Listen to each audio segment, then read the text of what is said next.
Yo, Tony D, back with a back bin retro review. Really enjoyed this one. I love the Batman issues in the 400 series. There's a lot going on. I restarted this video like 4 times because I keep getting off track talking about other things that were happening in the 400s. But written by Jim Starlin, art by Jim Aparo. Man, RIP to that guy, dude. I grew up with a lot of his art and really a quiet personality.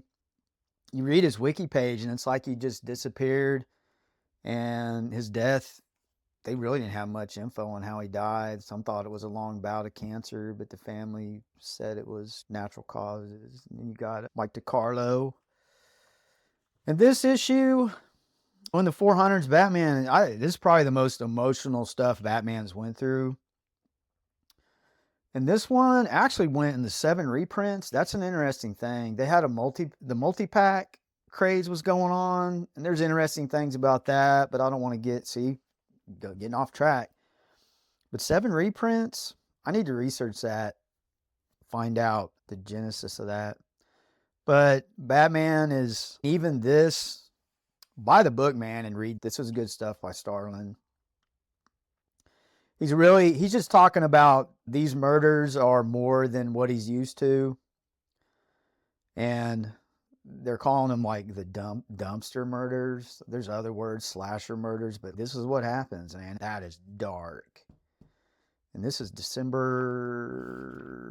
87, Christmas time. Wonderful. And this is really in the middle of the murders.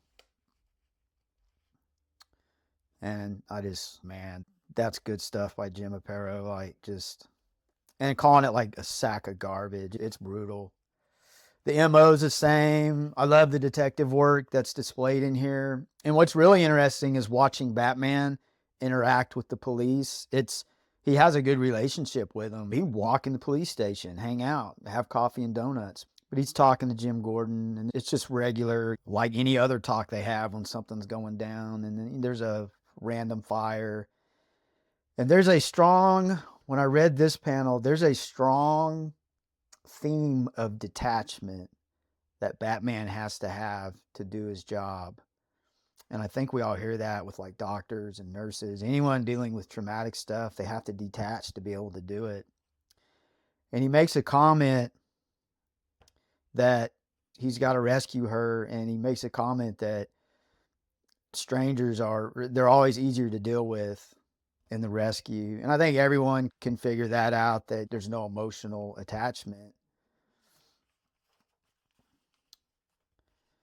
So he does the whole hero thing, rescues her. And it's really interesting. That whole campiness is still a little flavor on some of these. He's got the arms crossed like, young lady, what are you doing?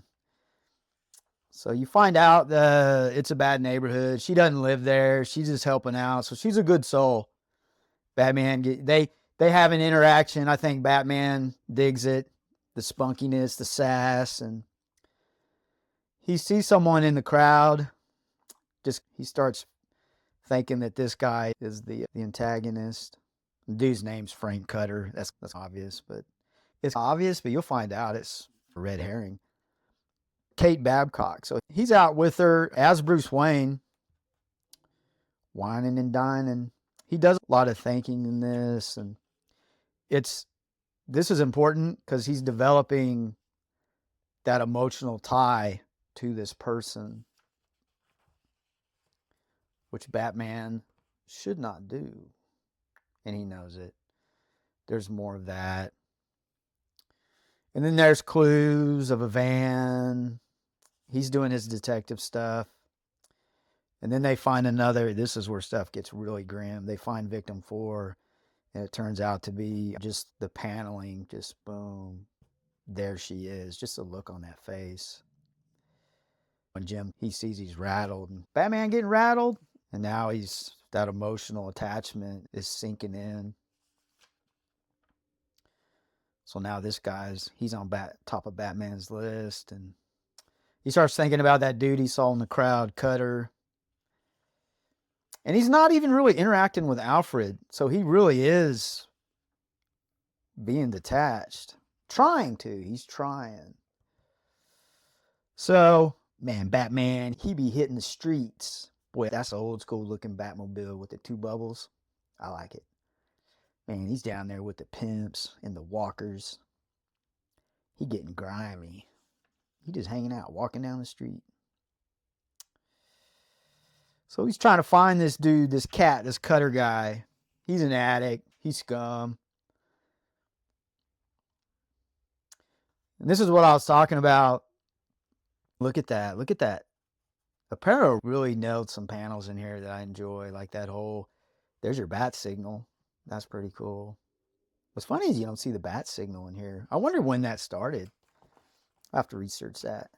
But yeah, he just walking in the police station, doom da doom, and hanging out. And he's, hey boys, need some help. They're setting up a sting with Cutter.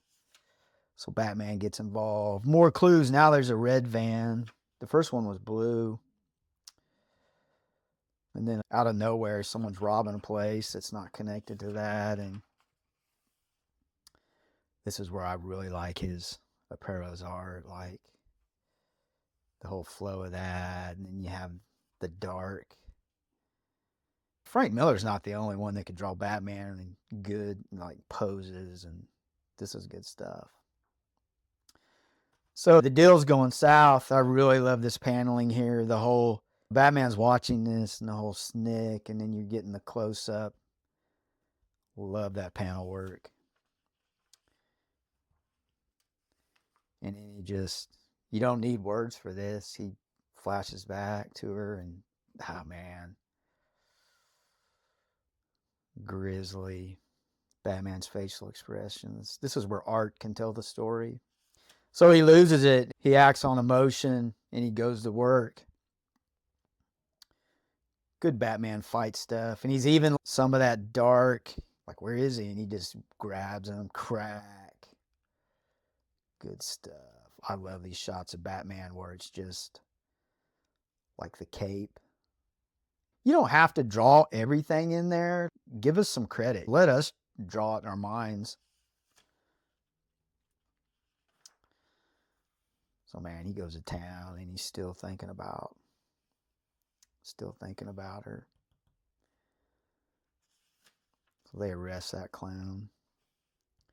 Come to find out, this is just more that guy they arrested. He has alibis. And he makes a comment. We may have passed it, but he makes a comment that victims that are strangers are easier to deal with because they're just pictures on paper, and just it's that whole sense of detachment. It's pretty powerful. So yeah, now I like how they tie this scene. There was another, I think I can find it real quick. I like it when they tie stuff in the beginning and the end. Yeah, like right there.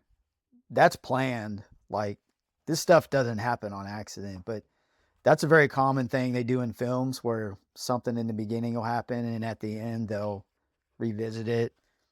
I don't know the technical term, but I know it happens. It's cool. So now there's a fifth woman dead and it's weighing on his conscience. But yeah, this whole period in time for Batman is a lot of emotional stuff going on. But man, look for these books that are like in the cracks. There's so many popular things that were going on in this period, and I think some of these books that are just really forgotten about because of the popularity of things that were going on around them. Yeah, Frank Miller, the KGBs, the Death in the Family. But I'll definitely review 421 and 422. It's interesting how this issue jumps to that. But man, there's good writing and art out there. Like, you just gotta dig in those back bins. This one, totally enjoy it, man. I'm just gonna keep going. This is the kind of stuff I look for. The things in the crevices that you just gotta find, read, and enjoy. Get it.